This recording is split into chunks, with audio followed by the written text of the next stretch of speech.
One commonly missed stretch from the Brilliant Beast blog. The calves. Tight calves affect ankle mobility. That means that you will move with limited range in your ankles. When you walk, stand, or climb stairs, your ankles will not be able to fully flex the way they should. The design of your ankles enables forward and backward flexion of your shins above your foot. There's also the lesser-known ankle function, which is to let your shins rotate around in all directions on the horizontal plane. To illustrate this, say you are standing on one foot. If a giant hand came down out of the sky and grabbed you by the shoulders, it should be able to move you around like a joystick without your foot moving at all. Your ankle should be able to let your shin rotate on it in this way. Feel free to stand and experiment with this concept. When my ankles are restricted, I walked funny.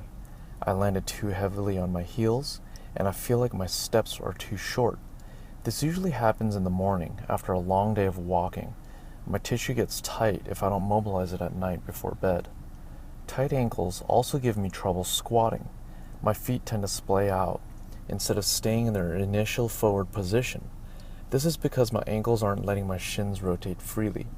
Rather, my shins are causing my feet to pull out as I descend to the bottom of the squat. In the ideal state, ankles are smoothly rotating joints between the shins and feet. They allow your foot to stay planted on the ground while the rest of your leg bends. When you squat, your foot is in position the entire time. As you lower and your knees pull out, your shins will tilt slightly outward.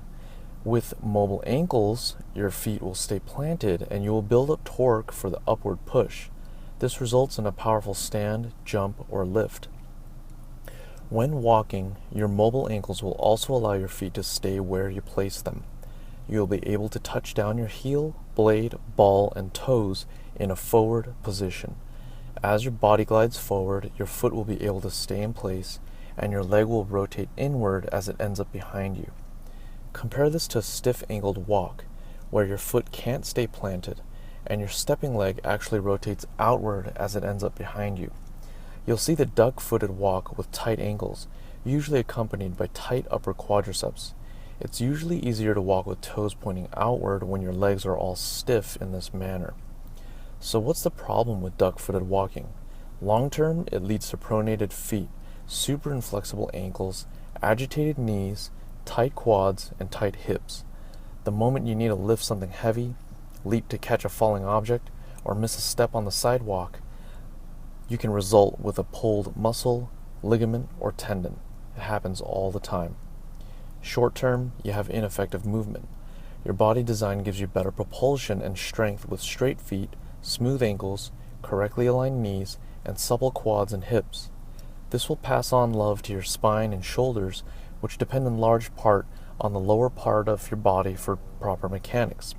After all, when you walk, jump, bend, or lift, the ground is your source of push, and your feet, through your ankles, are your direct relationship to that ground. Mobilize your ankles with calf stretches. 2 minutes on each foot should be good, once a day.